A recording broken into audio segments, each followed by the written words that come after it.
Hello प्यारे students. Board में अगर आपको अच्छे मार्क्स लाने हैं तो ये वीडियो आपके लिए बहुत इंपॉर्टेंट होनी है। आप अगर बोर्ड एग्जाम की तैयारी कर रहे हैं तो एक रणनीति के तहत आपको बोर्ड एग्जाम की तैयारी करनी है। मैं इस वीडियो के माध्यम से आपको बताऊंगा कि बोर्ड एग्जाम की तैयारी कैसे करें। देखिए, जब तक आपके पास बेहतर रणनीति नहीं रहेगी आप बोर्ड एग्जाम की तैयारी नहीं कर पाएंगे। पहला ही एग्जाम आपका हिंदी का होने जा रहा है, तो हिंदी की तैयारी आपको कैसे करनी है उसके लिए एक रणनीति तैयार करते हैं। अगर आप मेरे तरीके से हिंदी की तैयारी करेंगे तो 70 जो मार्क्स का आपका हिंदी का पेपर होता है, आप 70 के 70 मार्क्स का करके आएंगे, वो भी बहुत इजी से। क्या आपको गलती नहीं करनी और किस तरीके से आपको कॉपी में लिखना है, कैसे तैयारी करना है, इस वीडियो के माध्यम से मैं आपको बताऊंगा। देखिए, आप अच्छे से तैयारी कर तो लेते हैं लेकिन पेपर में कभी कॉपी में एंट्री गलत हो जाती है या डर की वजह से आपका कोई क्वेश्चन छूट जाता है। तैयारी आपकी अच्छी है लेकिन फिर भी समय के अकॉर्डिंग बीट हो जाते हैं। क्यों? क्योंकि इंग्लिश का पेपर बहुत लेंथी होता है। तो आपके पेपर में क्या क्या कठिनाइयां आती है जो इसके लिए आप तैयार नहीं रहते, उन चुनौतियों से भी बचना है और 70 के 70 मार्क्स का पेपर भी करना है। तो आइए मैं हिंदी के पेपर की आपकी रणनीति बता दूं कि कहां से शुरुआत आपको करनी है। सबसे पहले अगर आप हिंदी के पेपर की तैयारी शुरू कर रहे हैं तो आपको सबसे पहले क्या करना होगा। हिंदी में सबसे पहले नंबर 1, अपनी एक रणनीति के तहत आपको हिंदी की तैयारी करनी है। जैसे मैं आपको समझाऊंगा, आप देखिए कितने इजी से आप हिंदी की तैयारी कर जाएंगे। तो चलिए देखते हैं क्या क्या आपको करना है। सबसे पहले आप जब भी हिंदी की तैयारी कर रहे हैं, नंबर 1 सबसे पहले प्रीवियस जो पेपर हुआ था आपका 2025, इसको अच्छे से देखिए कितने क्वेश्चन आते हैं, खंड क और ख में कितने क्वेश्चन में विभाजित होता है। आपको एक एक क्वेश्चन अपने दिमाग में बिठा लेना है और हर क्वेश्चन पे आपको एक रणनीति तैयार करनी है। सबसे पहले आपको पेपर के पढ़ना है। टोटल कितने क्वेश्चन आते हैं इसमें? 14 क्वेश्चन आते हैं। ये 14 क्वेश्चन आपको किस तरीके से तैयार करने हैं इस वीडियो के माध्यम से मैं आपको बताऊंगा। जब आप ये पेपर देख लेंगे तो इस पेपर के बाद दूसरा आपको क्या काम करना है। आपको जो कॉपी मिलेगी बोर्ड एग्जाम में, जब आपको तैयारी हो जाएगी, जो बोर्ड को एग्जाम की कॉपी मिलती है उसमें एंट्री करने का तरीका, एंट्री करने का तरीका भी आप समझ जाए कि कॉपी में एंट्री कैसे करनी है। तैयारी होने के बावजूद भी आप कॉपी में अगर एंट्री गलत कर देते हैं तो फिर आपका कॉन्फिडेंस लेवल नीचे आ जाता है। कॉन्फिडेंस लेवल कभी भी नीचे नहीं रखना, हमेशा हाई रखना है, यह भी आपको करना है। तीसरा, अब बात करते हैं कॉपी में लिखने का तरीका। कॉपी में लिखने का तरीका, आपकी तैयारी अच्छी हो जाती है लेकिन कॉपी में लिखने का तरीका आपका गलत हो जाता है। यह भी आपको ध्यान देना है, कॉपी में लिखने का तरीका भी आपको पता हो, वो मैं इस वीडियो के माध्यम से आपको सब बताऊंगा। इसके बाद कॉपी में लिखने के तरीके के बाद आपको ध्यान देना है अपनी हैंड राइटिंग पे। राइटिंग पे भी बहुत ध्यान देना है आपको। राइटिंग हमेशा नीट और क्लीन हो और कॉपी में कितने पेज पर कौन सा क्वेश्चन करना आता है ये मैं आपको बताऊंगा। तो सबसे पहले ये इन चारों का क्रम से रिवीजन करना है। अब बात करते हैं हम प्रीवियस पेपर 2025। तो ये ध्यान देना है कि जब आप 25 का रिवीजन कर लेंगे तो इसी पेपर के अकॉर्डिंग आपको 26 की तैयारी करनी है जो आपका पेपर होने जा रहा है। आइए मैं एक एक क्वेश्चन पे बात करता हूं ताकि आपकी हिंदी अच्छी हो जाए, स्पेशल हो जाए और आप और बच्चों से बेहतर बन जाए। तो देखिए, इनमें से आपको सबसे पहले क्या काम करना है। देखिए, कुछ तो होते हैं साधारण क्वेश्चन, साधारण प्रश्न, और कुछ होते हैं यूनिक प्रश्न। अब मैं यूनिक और साधारण प्रश्न क्यों कह रहा हूं ये भी समझिए। जो ये साधारण प्रश्न होते हैं जिनको सब बच्चे करते हैं। अगर देखिए, अगर ये क्वेश्चन आता है जीवन परिचय लिखने का, इसको तो सभी बच्चे करेंगे, तो क्या आपका कंपटीशन हुआ? अगर ये 5 नंबर का क्वेश्चन आ रहा है तो क्या कोई कंपटीशन हुआ? आप भी लिख रहे हैं और बच्चे भी लिख रहे हैं, नहीं हुआ ना। अगर आपको हाई मार्क्स लेने हैं तो आपको ध्यान देना होगा यूनिक क्वेश्चन पे। जिन क्वेश्चन को और बच्चे नहीं करते उनको आपको करना है। और वे यूनिक क्वेश्चन कौन से होते हैं मैं बताऊं? हिंदी में वे यूनिक क्वेश्चन होते हैं संस्कृत में अनुवाद करना, संस्कृत अनुवाद, श्लोक का अनुवाद, श्लोक का अनुवाद, और जो ग्रामर के क्वेश्चन होते हैं, ग्रामर, इसमें ग्रामेटिकल क्वेश्चन, छोटे छोटे क्वेश्चन, ये वे यूनिक क्वेश्चन होते हैं जिनको और बच्चे नहीं कर पाते और आपको इनको करना है। अगर आप ये कर लेते हैं तो फिर आप मेरिट में बने रहेंगे और आपको मेरिट में आने से कोई नहीं रोक सकता, ये गारंटी है। देखिए, जब आप मेरी ये वीडियो देख लेंगे आपको पता चल जाएगा हिंदी की तैयारी कैसे करनी है। तो चलिए शुरुआत करते हैं। सबसे पहले जो प्रीवियस पेपर था 2025 का, किस तरीके के क्वेश्चन आते हैं और तैयारी कैसे करते हैं, इस पर रणनीति बनाते हैं ताकि आप अच्छे से तैयारी करें और मेरिट में बने रहे। 70 मार्क्स में से 60 प्लस का आपको करना है, बिल्कुल नंबर लाने हैं। और ये नहीं आएंगे अगर मैं जिस तरीके से आपको ये चारों बातें समझा दूंगा, आप तुरंत अच्छे मार्क्स ला सकते हैं और मेरिट में बने रह सकते हैं। चलिए आइए शुरुआत करते हैं। प्रीवियस पेपर 2025 का जो पेपर आया था क्या था और कैसे तैयारी करनी है, चलिए आइए पेपर 2025 पे बात करते हैं। देखिए, जो प्रीवियस पेपर 2025 था, प्रीवियस पेपर 2025, इसी को देखते हुए मैं आपसे बात कर रहा हूं और क्वेश्चन तैयारी का तरीका बता रहा हूं। अगर बात करते हैं, जो पेपर होता है आपका ये 2 खंडों में बटा होता है। आपको पता है खंड क और खंड ख, 2 खंडों में आपका ये प्रश्न पेपर बटा रहेगा। खंड क से जो आता है प्रश्न संख्या 1 से लेके 7 तक, ये तो रहते हैं खंड क में, और प्रश्न नंबर 8 से लेके 14 तक रहते हैं खंड ख में। ये सबसे पहले आपको पता हो। अब ये पता होने के बाद बात करते हैं खंड क के पहले प्रश्न की। चलिए खंड क का पहला प्रश्न देखते हैं क्या आता है। खंड क जो पहला ही प्रश्न होता है ये होता है बहुविकल्पीय। बहुविकल्पीय उत्तर आपको करने होते हैं कॉपी में। अब सबसे पहले आप इस क्वेश्चन की बात करें, मैं इसी क्वेश्चन पे बात करूंगा क्योंकि ये जो क्वेश्चन होता है बहुविकल्प है, प्रश्न नंबर 1 और प्रश्न नंबर 2 दोनों के दोनों ही बहुविकल्पीय प्रश्न आते हैं। बहुविकल्पीय प्रश्न आते हैं और दोनों ही 5-5 मार्क्स के होते हैं। टोटल 10 नंबर के ये पहला और दूसरा प्रश्न आते हैं। जो बहुविकल्प प्रश्न पहला होता है ये आता है गद्य से, और जो ये होते हैं ये आते हैं पद से, यानी कि गद्य संकलन, काव्य संकलन। अब ये 10 क्वेश्चन बहुत ज्यादा इंपॉर्टेंट होते हैं आपको मेरिट में रखने के लिए। अब होता क्या है, आपको इनका तैयारी करने का तरीका नहीं पता कि तैयारी कैसे करनी है। आइए मैं इसकी तैयारी करने का तरीका बताता हूं ताकि ये 10 के 10 क्वेश्चन आपके ठीक हो जाए। आप तैयारी कैसे करते हैं बहुविकल्प क्वेश्चन की? बस बहुविकल्प क्वेश्चन को पढ़ लेते हैं और सारा मिक्स हो जाता है, पता ही नहीं चलता कौन सा क्वेश्चन कहां है, बस रटना है आपको। हर क्वेश्चन के करने की एक रणनीति होती है। अगर इसी रणनीति के तहत चलेंगे तो अपने टाइम टेबल से करेंगे तो हिंदी में कभी आप गलती नहीं करेंगे। चलिए मैं बता देता हूं आपको कैसे करनी है।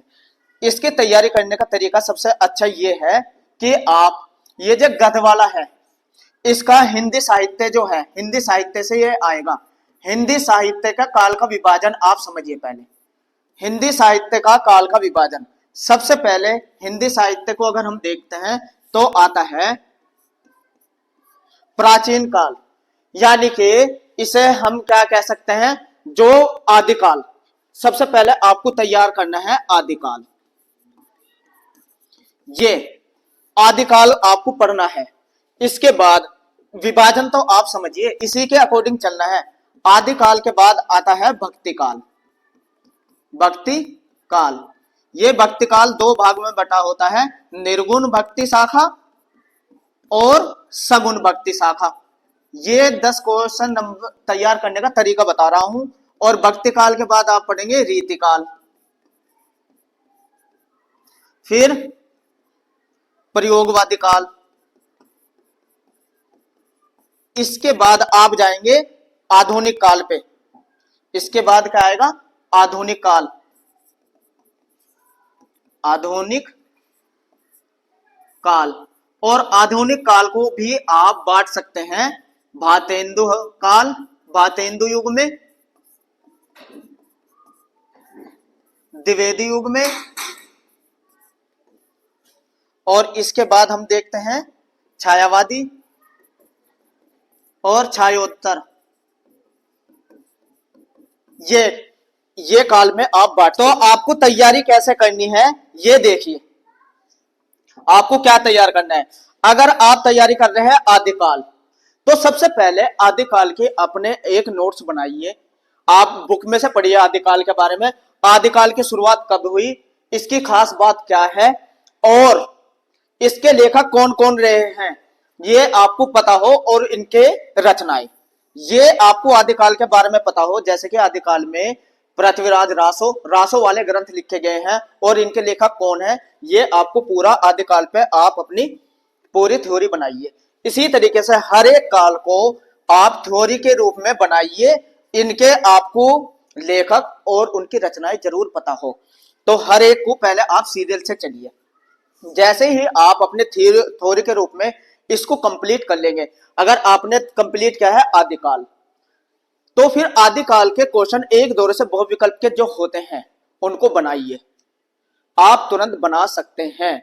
इस तरीके से इसी क्रम से आपको चलना है, और आपको पूरी एक कहानी के तौर पे ये याद हो जाएगा, और अच्छे से नोट्स आपके तैयार होते ही आप 10 मार्क्स आराम से ला सकते हैं। तो ये होता है आपका पहला क्वेश्चन और दूसरा क्वेश्चन तैयार करने का तरीका। यही क्वेश्चन आपको यूनिक बनाएंगे, जो आपको मेरिट में बना के रखेंगे।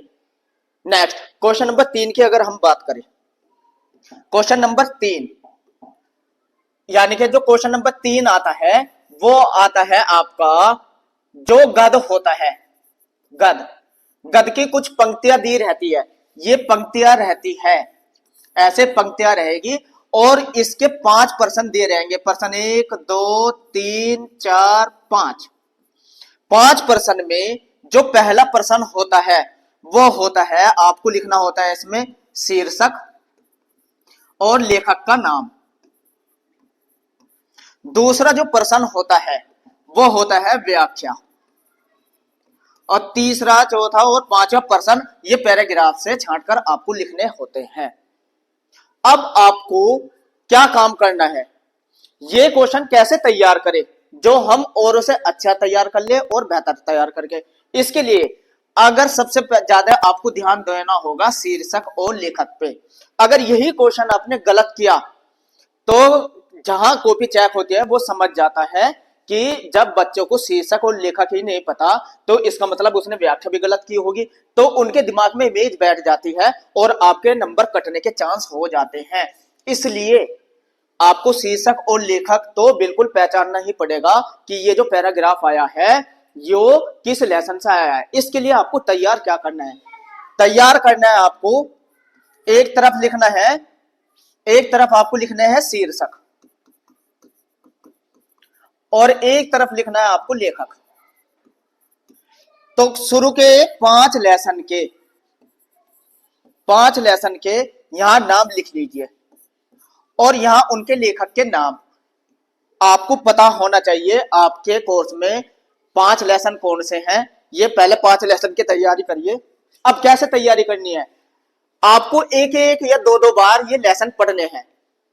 लेसन पढ़ने से होता क्या है, जब आपको पूरी कहानी पता चल जाती है किसी भी चीज की तो वो आपके दिमाग में बैठ जाती है, और अगर बीच में से कहीं से भी कोई पैराग्राफ आता है तो आप तुरंत पहचान सकते हैं कि ये उस लेसन से पैराग्राफ पूछा है और आपको लेखक का नाम तो पता ही रहेगा, तो तुरंत आपका शीर्षक और लेखक का नाम याद हो जाएगा और आप उसकी व्याख्या भी, जो भी लाइन दी है उनकी व्याख्या भी आप आराम से कर सकते हैं। और इसी के बाद आप प्रश्न उत्तर नंबर 3, 4, 5 फिर आराम से इसमें से छांट कर लिख सकते हैं। ये काम आपको ऐसे ही करना है, सीरियल से लेसन को पढ़ लेना है, ना कि अनुवाद याद करना। बहुत से बच्चे इसकी व्याख्या याद करना शुरू कर देते हैं। अब व्याख्या तो अपने आप ही हो जाएगी अगर आप एक धोरे से पढ़ते हैं, बुक में से ही पढ़ सकते हैं कि किताब में क्या बताया है। ये आपको समझना है। इस तरीके से आपको ये गद वाला तीसरा प्रश्न तैयार करके रख लेना है। और कॉपी में करने का तरीका ये होता है कि 2 लाइन आप बिल्कुल कॉपी से मिलाकर इधर खींचिए और 2 लाइन ब्लैक पेन से इधर खींच लीजिए। ये काम आपको कब करना है ये भी बता देता हूं। जैसे ही आपको प्रश्न पत्र मिलता है, कॉपी में एंट्री कर लेते हैं। सावधानी पूर्वक एंट्री करने के बाद आपके पास 5 या 6 मिनट बच जाएंगे, तो आप आराम से 2-2 लाइन हर पेज पे आप पहले ही 10 पेज पे खींच के रख लीजिए ताकि आपका समय बचा रहे, क्योंकि हमें समय भी बचाकर चलना है। हिंदी का पेपर बहुत लेंथी होता है और ये उत्तर एक ही पेज पे आ जाते हैं। करने का तरीका मैं कॉपी में आपको समझाऊंगा। तो ये देखिए, ये बस आपको ऐसे तैयार करना है। सीरियल से आप तैयारी करते चलिए, घबराने की जरूरत नहीं है, आपकी तैयारी बहुत अच्छी हो जाएगी और मेरिट में बने रहेंगे। तो ये आपको तैयार करना है इसी तरीके से। अब अगर मैं बात करूं उत्तर नंबर 4 कैसे करना है आपको, उत्तर नंबर 4 देखिए, जो उत्तर नंबर 4 आता है पद, इसमें भी यही करना होता है। जो आपकी काव्य की किताब होती है उसमें आपके लेसन दिए रहते हैं और ऐसे ही 5% दिए रहेंगे। 1, 2, 3, 4, 5, प्रत्येक प्रश्न 2 नंबर का होता है और टोटल ये आता है 5 क्वेश्चन आपके 10 नंबर का ये हो जाता है। अब ये तो आपको पता चल गया प्रश्न नंबर 4 क्या होने जा रहा है। इसके बाद 4 को कैसे तैयार करना है, 4 को भी तैयार करने के लिए जहां भी आपसे शीर्षक पूछेगा और कवि का नाम पूछेगा और दूसरे में आपसे कराएगा व्याख्या। तो ये 2 क्वेश्चन आपको उसी तरीके से याद करने हैं जैसे गद के किए, लेकिन यहां अलर्ट रहिए, ये क्वेश्चन यूनिक क्वेश्चन है। मैं यूनिक क्यों बता रहा हूं, क्योंकि यही वो प्रश्न है जो आपको मेरिट में बनाता है। क्यों? क्योंकि अधिकांश बच्चे इसी क्वेश्चन को गलत करते हैं और जहां क्वेश्चन बच्चे गलत करते हैं वहां अगर आप ठीक करें तो आप मेरिट में बने रहते हैं। तो यूनिक क्वेश्चन जिसको मैं बोलूंगा उस पर तो ज्यादा ध्यान देना है। कंपटीशन ही हमें इन क्वेश्चनों से होने जा रहा है प्रश्न नंबर 4 से, क्योंकि ये जो 10 नंबर के मार्क्स होते हैं, जब यही अगर आपने ठीक लिखे तो आप मेरिट में बने रहेंगे। अब इनका ठीक करने का तरीका क्या है, इस वाले प्रश्न को आप गाइड लीजिए और एक बार जैसे लेसन 1 की अगर मैं बात करूं, जैसे पवन दूतिका है, पवन दूतिका, इसको अगर आप सीरियल से कहानी पढ़ेंगे, गाइड से कोई पैराग्राफ छोड़ना नहीं, कहानी पढ़ेंगे तो कहानी इतनी इंटरेस्ट होती है कि आप उसमें अगर ध्यान से पढ़ रहे हैं तो पूरी कहानी आपके दिमाग में बैठ जाती है। 1-2 बार पढ़ के देखिए। इसमें कहानी क्या बताई है कि राधा एक कमरे में उदास बैठी है क्योंकि श्री कृष्ण जी उसको छोड़कर अयोध्या चले गए हैं और जब पवन आती है तो वो पवन से कहती है कि मेरे श्री कृष्ण जी मुझे छोड़कर चले गए और जाके उन्हें संदेश पहुंचाती है। और फिर इसमें वर्णन बताया कि रास्ते में उसे कौन कौन मिलता है, तो उसे कहते हैं कि आप सबकी तकलीफें दूर करती जाना लेकिन किशन तक मेरा संदेश पहुंचा देना। ये कहानी है पवन दूतिका की। अयोध्या सिंह उपाध्याय जी ने ये कहानी लिखी है। आप जब इसे पढ़ोगे तो मजा आएगा और फिर आपको क्या काम करना, जब ये दिमाग में आपके बैठ जाएगी आप किताब आगे रखना और जो ये दिए हैं पंक्तियां उसकी व्याख्या बना के देखना, तुरंत बना पाएंगे। तो इस तरीके से आप शीर्षक भी पहचान जाएंगे, व्याख्या भी पहचान जाएंगे। लेकिन आपको काम क्या करना है, ऐसे ही 1, 2, 3, 4, 5 लेसन की पहले तैयारी करके देखिए।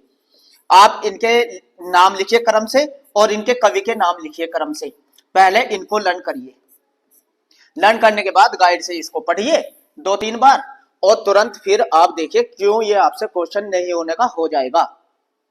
तो ये यूनिक क्वेश्चन है, इस पर ध्यान देना है। ठीक है, ये हुआ क्वेश्चन नंबर 4। अगर क्वेश्चन नंबर 5 की अगर मैं बात करूं, उत्तर नंबर 5, ये 5 क्या आता है, 5 का क्या है, ये आएगा जीवन परिचय लिखने का या साहित्य परिचय। इन दोनों में से कोई एक चीज आपको लिखने को कहेगा, लेकिन बच्चे इस क्वेश्चन पे ज्यादा फोकस करते हैं और लिखते लिखते 1.5 या 2 पेज पे चले जाते हैं। ऐसा नहीं करना, क्योंकि समय का आपको ध्यान रखना है, बेहतर रणनीति से ही आपको तैयारी करनी है। इस क्वेश्चन की अगर मैं बात करूं, ये 5 नंबर का आना है, 5 नंबर का आना है और साफ साफ दिया रहता है 80 शब्दों से ज्यादा नहीं आपको लिखना है। मतलब आपको या तो जो बोर्ड की कॉपी होती है 1 पेज या ज्यादा से ज्यादा 1.25 पेज पे आपको लिखना है। अब इसे करने का तरीका देखो, ये तो पता चल गया आना है, लेकिन आपको तैयारी कैसे करनी है यही तो मैं बता रहा हूं। इस क्वेश्चन को तैयार कैसे करना है, इस क्वेश्चन को तैयार करना है। देखिए, सबसे पहले आपको जब ये आप क्वेश्चन कर रहे हैं, उत्तर कर रहे हैं, सबसे पहले आपको डालना होता है जीवन परिचय। दूसरे नंबर पे आप लिखते हैं इसका साहित्य परिचय, साहित्य परिचय। नंबर 3 पे आप लिखेंगे यहां इनकी कृतियां या रचनाएं, कृतियां या रचनाएं। और नंबर 4 पे आप यहां लिख देते हैं हिंदी साहित्य में, अगर भाषा शैली भी लिखना चाहे 1-2 लाइन में भाषा शैली तो लिख सकते हैं, नहीं तो ये कोई बात नहीं। और नंबर 5 पे साहित्य में स्थान, साहित्य में स्थान। इस तरीके से आपको 5 हेडिंग के साथ ये उत्तर करना है। अब करना कैसे है, देखो कोई भी क्वेश्चन आपको याद नहीं करना, सिर्फ थोड़ा सा समझना ही तो है। आपको इसकी तैयारी कैसे करनी है इस क्वेश्चन की, ये भी समझिए। सबसे पहले आप जिसकी भी आप जीवन परिचय याद कर रहे हैं, लिखना चाह रहे हैं, उसका आपको जन्म पता हो, मृत्यु पता हो, पिता या माता का नाम पता हो, पिता या माता या दोनों, या गांव और कस्बे का नाम पता हो, और 2-3 इनकी विशेष बातें पता हो, विशेष। और इसके साथ साथ जो बहुत इंपॉर्टेंट चीज है, इनकी रचनाएं। ऐसे आप 4 जीवनी की ये बातें तैयार कर लीजिए। अब कहते हैं जीवन परिचय में क्या लिखना होता है, इनके जीवन की बातें, सभी में यही लिखिए। शुरुआत करिए, शुरुआत कैसे करना है, सबसे पहले इनकी बड़ाई करिए। जिसकी भी आप, जैसे वासुदेव शरण अग्रवाल जी की अगर आप लिखने जा रहे हैं तो लिखिए वासुदेव शरण अग्रवाल जी हिंदी साहित्य के प्रमुख निबंधकार, साहित्यकार, आलोचक व इतिहासकार रहे हैं। ये लाइन तो सब में ही आ जाएगी, पहले इनकी बड़ाई तो लिखनी है। और उसके बाद जन्म मृत्यु आपके याद ही रहेगी, माता पिता वो डाल दीजिए, और ज्यादा से ज्यादा ये 3 या 4 लाइन में लिखिए ये बातें, ये वाली बातें। और इसके बाद साहित्य परिचय में जो जो इनकी रचनाएं, आप पहले ही रचनाएं याद कर चुके हैं, तो साहित्य परिचय में आप यही शुरुआत कीजिए कि वासुदेव शरण अग्रवाल जी हिंदी साहित्य के प्रमुख लेखकों में से एक माने जाते हैं, क्योंकि इनकी जो रचनाएं, जैसे 2-4 रचनाओं के नाम डालिए और फिर लिख दीजिए कि इन रचनाओं के माध्यम से इन्होंने हिंदी साहित्य को अलग पहचान दी है, और बढ़ा चढ़ा के लिखिए, लेकिन कुछ कुछ रचनाओं के नाम भी लिखते जाइए, यही इनका साहित्य परिचय हो जाएगा। तो कहां जीवनी आप याद करने को सोचते हैं, फटाफट करते जाइए इस तरीके से काम। और रचनाएं आप पहले याद कर चुके, नंबर 1, 2, 3, 4 डाल के कर दीजिए। भाषा शैली, किस भाषा का इन्होंने उपयोग किया, ये 1-2 लाइन में लिखिए। और हिंदी साहित्य में स्थान सबके लिए एक ही याद कर लीजिए और वही लिख दीजिए सब में। तो बताओ कहां आप इसमें टेंशन लेते हैं, 1.25 पेज पे लिखना। बस एक बात का ध्यान रखना, अगर आता है जीवन परिचय लिखने को तो इसे थोड़ा सा बड़ा कर दीजिए, ये छोटा कर दीजिए। अगर आता है साहित्य परिचय लिखने को तो जीवन परिचय छोटा कर दीजिए, ये थोड़ा बड़ा कर दीजिए। फोकस उसी पे कीजिए जो पूछता है। इस तरीके से आपका 5 क और ख तैयार करना है। काव्य में भी आपको यही काम कर देना है, काव्य में भी ऐसे ही आपको लिखना है कि जन्म मृत्यु पिता माता, और ये कवि, यहाँ कवि का आएगा, यानी कि 5 ख का जो पर्सन रहेगा वो कवि का लिखने को आएगा, और वो भी आपको 1.25 पेज पे ही लिखना है। बस ये ध्यान रखना है कि आप इसी तरीके से लिखते चले, इस पे ज्यादा टेंशन ना ले। 5 और 5 10 नंबर का भी आपका 5वां पर्सन रहता है। तो ये हो जाता है आपका 5वां क्वेश्चन। अब नंबर 6 की बात करते हैं। क्वेश्चन नंबर 6, क्वेश्चन नंबर 6 देखिए, जो 6 पर्सन आता है, ये आता है कहानी, कहानी या इसके उद्देश्य। आपको ध्यान देना है, कहानी पूछी है या उद्देश्य पूछा है, ये देखकर आप करें। इसको भी 1 या 1.25 पेज पे ही करें, और सबसे ज्यादा गलती बच्चे इसमें करते थे, पूरी कहानी लिखना स्टार्ट कर देते हैं, सारांश लिखना स्टार्ट कर देते हैं और लिखते चले जाते हैं। नहीं, हर चीज की प्लानिंग है, आपको बेहतर नंबर लाने हैं। तो इसके लिखने के लिए आपको जैसे सबसे पहले हेडिंग डालिए शीर्षक, कहानी अगर लिख रहे हैं चरित्र, जिसके बारे में नायक का चरित्र है ना, फिर उसका जो पृष्ठभूमि है, पृष्ठभूमि है ना, देश काल, पृष्ठभूमि, देश काल व वातावरण, ऐसे हेडिंग के रूप में इसको लिखिए, इसको लिखिए और बाद में निष्कर्ष भी लिखिए, बाद में निष्कर्ष भी लिखिए। तो हमेशा हेडिंग डाल के ही इस उत्तर को करिए, चाहे उद्देश्य चाहे आप कहानी एक ये कर रहे हैं, जैसे पंचलाइट या बलिदान की कहानी जो भी आप कर रहे हैं बहादुर की, तो उसी तरीके से ऐसे हेडिंग के रूप में 6-7 हेडिंग के रूप में आप ये करिए और इस तरीके से आपका ये प्रश्न 6 भी तैयार हो जाता है। अब अगर मैं प्रश्न 7 की बात करूं, प्रश्न नंबर 7, प्रश्न नंबर 7 जो होता है वो आता है खंड काव्य से। खंड काव्य, यहां 4-5 खंड काव्य के प्रश्न दे रहते हैं। एक तो आता है आपको लिखने का सर्ग, प्रथम सर्ग, द्वितीय सर्ग, तृतीय सर्ग या चरित्र चित्रण।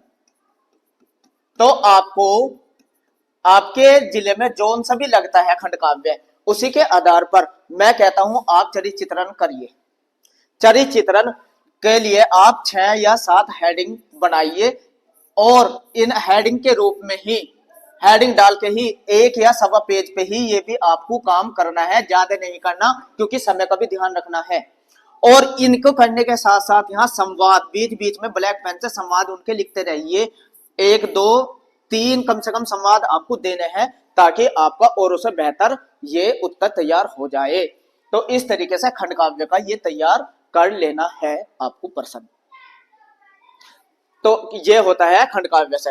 यहां खत्म हो जाता है आपका खंड क प्रश्न। अगर अब मैं बात करूं खंड ख की, खंड ख, खंड ख का जो शुरुआत होती है वो उत्तर नंबर 8 से होती है। उत्तर नंबर 8 ये यूनिक होता है। अब मैं फिर बता रहा हूं आपको यूनिक क्यों, क्योंकि ये क्वेश्चन 8 का जो क्या होता है, संस्कृत का जो पैराग्राफ दिया रहेगा उसका हिंदी में अनुवाद करने को आता है, हिंदी में अनुवाद आपको करना है। और यही यूनिक प्रश्न है, यही यूनिक प्रश्न होता है। ये 7 नंबर का होता है, जिसमें 2 नंबर का आपको संदर्भ लिखना होता है और 5 नंबर का आपको अनुवाद लिखना होता है। अब संदर्भ, संदर्भ के लिए आपको क्या काम करना है, ऐसे ही 1, 2, 3, 4, 5, कम से कम 5 लेसन के आपको नाम पता हो, क्योंकि ये उत्तर डिपेंड करता है संदर्भ पे। अगर आपने संदर्भ ही गलत कर दिया तो चेक, कॉपी चेक करने वाला समझ जाएगा जब इस बच्चे को यही नहीं पता कि ये कौन से लेसन से आया है, तो अनुवाद तो ये डेफिनेटली गलत कर देगा। तो इसलिए आपके 7 नंबर कटने के चांस रह बढ़ जाते हैं। तो आपको ये यूनिक प्रश्न है जिसे और बच्चे नहीं कर पाते, आपको करना है, इसको तैयार करना है। कैसे तैयार करना है कि आप लेसन के नाम लिख लीजिए, इसमें लेखक तो होता नहीं, तो संदर्भ में बस लेसन का नाम दिया रहता है। अब यही काम आपको गाइड लेनी है और गाइड में से एक दोहरे से आपको पहले, जैसे कि अगर आप राजा भोज के बारे में पढ़ने जा रहे हैं, राजा भोज, तो इसकी हिंदी पढ़ के देखिए, एक दोहरे से पढ़िए, तो इसकी कहानी पढ़ते ही आपके दिमाग में बैठ जाएगी। और जैसे ही इस पैराग्राफ में से कोई भी आएगा अनुवाद करने के लिए, आप तुरंत उसका अनुवाद कर जाएंगे। 1-2 बार आप गाइड से पूरी कहानी पढ़िए, फिर किताब रख के एक बार उससे पढ़िए, देखिए तुरंत आप बना पाते हैं नहीं। तो हर क्वेश्चन की प्लानिंग होती है, ऐसे ही करिए। आपको दिक्कत कब आती है, जब अलग अलग जाके कहीं से याद करते हैं, एक पैराग्राफ की कर ली, दूसरे की छोड़ दी, तीसरे की कर ली, तो आपके दिमाग में कहानी बैठती ही नहीं। तो आपको सीरियल से चलना है ना, तो सीरियल से करना है ये काम। तो ये होता है आपका यूनिक प्रश्न। इसी के तरीके से 8 ख की अगर हम बात करें, 8 ख, 8 ख जो होता है, ख ये भी यूनिक होता है। यूनिक का मतलब, यूनिक, ये जो श्लोक होता है ये भी संस्कृत, पहले क्या आएगा संदर्भ और फिर इसका अनुवाद। संदर्भ जो होता है 2 मार्क्स का रहेगा और अनुवाद 5 मार्क्स का। ये भी आपको क्या काम करना है, 4 लेसन के आपको नाम लिखने हैं, 4 लेसन के नाम लिख लेने हैं और गाइड से ही, मैं बार बार गाइड क्यों बोल रहा हूं, क्योंकि उसमें एक दोहरे से पढ़ना है आपको। हर श्लोक का अर्थ एक सीरियल से ही चलिए पूरे के पूरे याद करते हुए 4 लेसन तक के याद कर लीजिए और देखिए आपको संदर्भ बनाने में हेल्प मिलेगी, ताकि आप संदर्भ अच्छे से लिख जाए। अगर संदर्भ ही गलत किया तो आगे का अनुवाद गलत होने के चांस बढ़ जाते हैं। तो ये क्वेश्चन भी आपको गाइड से ही तैयार करना है, ना कि अलग अलग जाके। और यूनिक क्वेश्चन इसलिए है, ये ज्यादातर बच्चे गलत कर देते हैं और यहाँ हमारा फायदा होता है। जो बच्चे गलत करेंगे, आप अच्छा करेंगे तो उनसे बेहतर रहेंगे और हमें मेरिट में रहने के लिए और उसे बेहतर बनना होगा। इसलिए ये यूनिक क्वेश्चन जो है इनको तैयार करते रहिए। तो ये होता है आपका पार्ट है। अगर मैं 9 प्रश्न नंबर 9 की बात करूं, उत्तर नंबर 9, ये क्या आता है? मुहावरा या लोकतिया। मुहावरा या लोकतिया। इसमें आपको 4 मुहावरे दिए रहते हैं, नंबर 1, 2, 3, 4। 4 में से आपको कोई एक करना है, ये ध्यान दे, एक करना है क्योंकि 2 नंबर का आता है। एक मुहावरा लिख के उसका आपको लिखना है अर्थ और वाक्य में प्रयोग। वाक्य में प्रयोग 1 नंबर आपको मिलेगा अर्थ का, 1 नंबर मिलेगा आपको प्रयोग का। तो बस एक का ही करना है इन चारों में से। तो ये होता है मुहावरा और लोकतिया। ये आप कहीं से भी याद कर सकते हैं। तो ये 2 नंबर बहुत इंपॉर्टेंट होता है, पढ़ के जरूर जाए। और बस एक का ही करने को आता है 2 नंबर का। इसके बाद अगर मैं बात करते हैं उत्तर नंबर 10। उत्तर नंबर 10 आता है अपठित पदांश आएगा, अपठित गद्यांश, सॉरी, अपठित गद्यांश। यानी कि कोई पैराग्राफ आपको दिया रहेगा, पैराग्राफ दिया रहेगा और उसके 3 क्वेश्चन आते हैं, 1, 2, 3, प्रत्येक 2-2 नंबर का होता है। तो टोटल ये आपका आता है 6 नंबर का। जो पहला ही क्वेश्चन होता है आपसे शीर्षक पूछता है, और शीर्षक आपको कहां मिलेगा ये भी बता दो। पहली ही लाइन में शीर्षक मिलेगा, जिस बात पे ज्यादा वो जोर देगा उसको ही शीर्षक बना दीजिए। तो पहला प्रश्न तो ऐसे हल हो जाता है। ये 2 प्रश्न आपको पैराग्राफ में से छांटने को आते हैं, ये आराम से छांट के आप कर सकते हैं। 10वां जो उत्तर रहता है इसमें आपको कोई प्रॉब्लम नहीं होती। तो बस शीर्षक पे ध्यान दीजिए, पहली लाइन में दिया रहता है और लिख दीजिए। तो ये आपको इस तरीके से उत्तर आपको करना होता है। 10 के बाद आप जाते हैं प्रश्न नंबर 11 पे। 11 यहां से शुरू होती है आपकी ग्रामर की। उत्तर नंबर 11। 11 जो होता है कै, ख, ग और घ, 4 खंडों में बटा होता है और सभी के 2-2 मार्क्स होते हैं। अब आपको ये भी पता हो ये आता क्या है। जो कै प्रश्न होता है ये बहुविकल्प है, बहुविकल्प ही है। इसमें आपको क्या दिया रहता है? शब्द युग्म। यानी कि कोई शब्द दिया रहेंगे 2 और उसके 4 विकल्प दिए रहेंगे, उसमें से छांट के एक उत्तर आपको लिखना है। ये बहुविकल्प के रूप में आपको दिया रहेगा, तो ये ध्यान रखिए। 4 में से कोई एक उत्तर रहता है, 2 शब्द दिए रहेंगे और उसके 2 उत्तर दिए रहेंगे बहुविकल्प में, वो छांट के आपको बताने हैं। जो दूसरा प्रश्न होता है ये भी 2 मार्क्स का होता है। ये होता है एक शब्द, एक शब्द दिया रहेगा, यानी कि एक पैराग्राफ दिया रहेगा और उसका एक शब्द उसका उत्तर होता है, एक शब्द। ये भी 2 मार्क्स का होता है। ये भी बहुविकल्प के रूप में आता है, ये भी बहुविकल्प के रूप में आता है। इसके बाद आता है शब्द एक शब्द जो दे रहेगा उसका समानार्थी शब्द पूछेगा आपके, समानार्थी शब्द ये लिखना होता है। एक ही शब्द के 2 अर्थ आपको लिखने होते हैं। और घ रहता है जो वाक्य दिए रहते हैं, 4 वाक्य दिए रहेंगे गलत, 1, 2, 3, 4, 4 वाक्य गलत दिए रहेंगे। इसमें से आपको 2 करने हैं ठीक करके लिखने होते हैं वाक्य। जैसे वह स्कूल जाती है, वह स्कूल जाते हैं, तो वह के साथ एक वचन लगता है जाता है। इस तरीके से आपको वाक्य ठीक करके लिखने हैं 2। ये प्रश्न हो जाता है आपका ग्रामर का 11 का कै। तो ये आपको तैयार इस तरीके से कहीं से भी तैयार कर सकते हैं। उत्तर नंबर अगर हम करें 12 की बात, 12 का ये कै, ख और ग। इसमें आपको लिखने को आता है रस, छंद और अलंकार। 2-2 मार्क्स के ये रहते हैं, 2-2 मार्क्स के रहते हैं। टोटल 12वां प्रश्न 6 नंबर का रहता है। अब ये कैसे करना है? देखिए सभी को ध्यान देना है, ज्यादा आपको इसमें टेंशन लेने की जरूरत नहीं। आपको क्या काम करना है, इसके या तो लक्षण पूछेगा, लक्षण और या परिभाषा, लक्षण या परिभाषा में से एक चीज आपको लिखनी है। परिभाषा बोल दिया, लक्षण एक ही बात है। और इसके बाद इसका उदाहरण भी देना है, ये ब्लैक पेन से आपको लिखना है। हर उसमें लक्षण और परिभाषाएं, लक्षण और परिभाषा, लक्षण और परिभाषा तीनों के तीनों में से ऐसे ही करने हैं। कुछ जो अलंकार होते हैं आप कहीं से भी याद कर सकते हैं, रस भी और छंद भी, जैसे सोटा छंद, दोहा छंद, इनको पढ़ लीजिए। अलंकार, यमक अलंकार, सदेश अलंकार, भ्रांतिमान अलंकार, ये पढ़ लीजिए। रस, करुण रस, हास्य रस, श्रृंगार रस, इनको जाके याद करिए। और ये बहुत यूनिक नंबर होते हैं, 6 के 6 आपको लेने हैं, इसमें गलती नहीं करनी, मेरिट में अगर बना रहना है। क्वेश्चन नंबर 13 की अगर मैं बात करूं, क्वेश्चन नंबर 13 देखिए, उत्तर नंबर 13 आता है प्रार्थना पत्र। प्रार्थना पत्र, ये प्रार्थना पत्र आपको दिया रहेगा किसको लिखना है।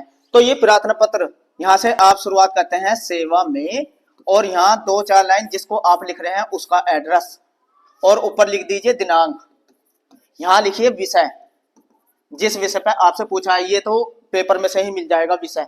और यहाँ मान्यवर लिखकर, मान्यवर, और यहाँ से फिर आप अपना पूरा का पूरा जो भी आपको करना है वो लिखना है। पहले उसका परिचय दीजिए जिसके ऊपर लिख रहे, फिर उससे जो भी लिखना है उसका समस्या लिखिए उससे, और फिर समाधान, और फिर यहाँ आप लिख दीजिए दिनांक, धन्यवाद, यहाँ भवदीय। इस तरीके से ये आपका प्रार्थना पत्र तैयार कर लेना है, आपको लिख के जरूर देखना है। और एक ही पेज पे ये काम कर दीजिए या सवा पेज पे, बस। क्वेश्चन नंबर 13 की अगर मैं बात करूं, 14, क्वेश्चन नंबर 14, ये अधिकांश बच्चों का छूट जाता है। 9 नंबर का ये आता है निबंध। इसी के लिए हमें टाइम बचाकर चलना है, और कम से कम 3 पेज का, यानी कि 350 शब्द से 400 शब्द के अंदर ये आपको लिखना होता है, या अर्थात 3 या 3.5 पेज पे आपको ये लिखना है। और सबसे अच्छा लिखने का तरीका होता है हेडिंग डालकर लिखे। हेडिंग जैसे प्रस्तावना, शीर्षक, है ना, और समस्या। समस्या, हाँ, निबंध कौन सा याद करें, समस्या वाला। समस्या पे जरूर आता है एक समस्या, चाहे बेरोजगारी की समस्या, आतंकवाद की समस्या, नारी की शिक्षा की समस्या, तो जो भी समस्या, एक समस्या पे आप याद कर लीजिए। और उसको हेडिंग, जैसे शीर्षक आ गया, फिर समस्या आ गई, फिर उसको सुधार आ गई, है ना, जो भी कारण बताओ, निम्नलिखित कारण है, 1 2 3 4, ऐसे कर करके हेडिंग जितनी भी डालेंगे उतने ही ज्यादा आपके मार्क्स अच्छे आते हैं। और एंड में आपको लिख देना है निष्कर्ष, ये जरूर लिखें। तो इस तरीके से आपको बेहतर प्लान करके ये 14 के 14 प्रश्न आपको तैयार करने हैं। और देखिए हिंदी की तैयारी कितनी अच्छे से हो जाएगी। मैं इसके बाद एक एक वीडियो इन सारे क्वेश्चनों को तैयार करके आपको नोट्स प्रोवाइड करा दूंगा, आपको कोई प्रॉब्लम नहीं आनी है। तो ये है आपका हिंदी का अच्छे मार्क्स लाने का तरीका। अगर आप इसी के अकॉर्डिंग तैयारी करते हैं 170 में से आपके 65 प्लस नंबर आने गारंटी है। और जब 65 प्लस आएंगे तो आपका कॉन्फिडेंस लेवल हाई रहेगा, फिर आप आने वाले एग्जाम को भी अच्छे से कर पाएंगे। अगर पहले ही एग्जाम गलत हो गया तो फिर टेंशन हो जाएगी पूरे एग्जाम में। तो इससे ऐसा नहीं करना, इसी तरीके से तैयारी करें। तो वीडियो अच्छी लगी है तो लाइक करिए, कमेंट्स करिए, सब्सक्राइब कर दीजिए, और मिलते हैं नेक्स्ट वीडियो में। मेरे साथ जुड़े रहने के लिए थैंक्स।